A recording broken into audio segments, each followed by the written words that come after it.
Coach Lamine, depuis un certain moment, on parle de rupture. Rupture pour rupture. Comment pouvez-vous comprendre la nomination d'un ministre de l'ancien régime à côté du président? Est-ce une réelle rupture? Qu'en pensez-vous? Vous parlez de la nomination de M. Maritonyan comme ministre directeur de cabinet du président de la République. Ouais. Déjà, sur les questions de rupture, nous y reviendrons plusieurs fois, j'espère, sur d'autres vidéos, parce qu'il faut bien comprendre que le système, c'est pas le système qu'on veut changer, c'est pas par rapport à des hommes, c'est par rapport à des pratiques. Et si des hommes trempent à ces pratiques-là et qu'on les nomme, il n'y a pas de rupture. Par contre, les compétences qui ont monté, qui ont monté des critères de vertu chez eux, dans leur comportement, dans leur démarche, dans leur évolution politique, ces gens-là, on ne peut pas les occulter en disant qu'ils sont mauvais parce qu'ils ont fait partie de la série. Parce qu'un gouvernement fait appel à des compétences, surtout. Et M. Maritonyan, c'était une réelle compétence qui a eu à faire ses preuves et à montrer son savoir-faire. Ensuite, quand il n'a pas été d'accord, il a signifié qu'il n'était pas d'accord par rapport à certaines choses.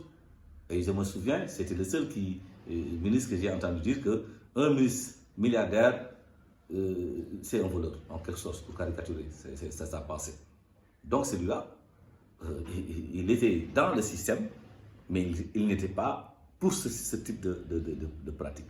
Maintenant, il faut comprendre que depuis quand même 2 ans, 3 ans, il a cheminé à côté des opposants en montrant toute sa disponibilité à mettre son savoir-faire et ses compétences au service d'une opposition républicaine et au service d'un nouveau système pour changer les donnes. Donc, moi, je ne vois pas de mal à sa nomination. C'est vrai, un regard au premier degré peut dire que tout de suite, l'interprétation, c'est de dire, oh, ben, on reconduit les mêmes, ils sont tous pareils, donc il n'y aura pas de rupture. Non, je pense qu'il y aura réellement de la rupture. Donc, selon vous, ce n'est pas juste parce qu'on parle de rupture qu'on doit faire table rase, qu'on doit Non, non, bien sûr. Vous savez, c'est sûr qu'on trouvera des mains propres et des experts, des gens compétents qui ont travaillé avec l'ancien régime. Mais l'enquête de moralité, les questions prenantes au cours du magistère de l'ancien régime, il y a des hommes qui ont été là, mais qui sont restés intègres, qui sont des experts, qui sont des gens compétents et qui demeurent des Sénégalais. Je dis que le système, on attaque plus les pratiques que les hommes. Il y a des hommes qui ont été dans ces pratiques-là, qui ont mené ces pratiques-là, ces gens-là, on ne peut pas les avoir dans un nouveau système, dans un nouveau gouvernement. Mais il faut faire attention, on ne peut pas écarter un Sénégalais seulement du fait qu'il a travaillé avec un ancien régime, du fait qu'il ait travaillé avec un ancien régime. Et il y a une question de probité, il y a une question d'intégrité et de compétence. Et si on trouve ces éléments-là chez un homme, même s'il a travaillé avec d'autres régimes, mais on a besoin de ces compétences, de cette probité-là et de cette intégrité. Et je le pense chez M. Maritonyan, au-delà de ses compétences intellectuelles, de ses qualités intrinsèques en tant qu'intellectuel, c'est un homme d'une certaine intégrité et d'une certaine probité morale.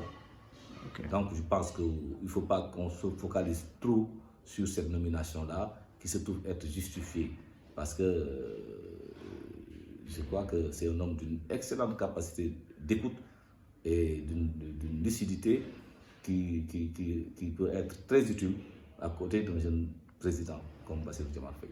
Ok, d'accord. Alors nous attendons la sortie du nouveau gouvernement pour approfondir cette discussion, si une incohérence elle est notée.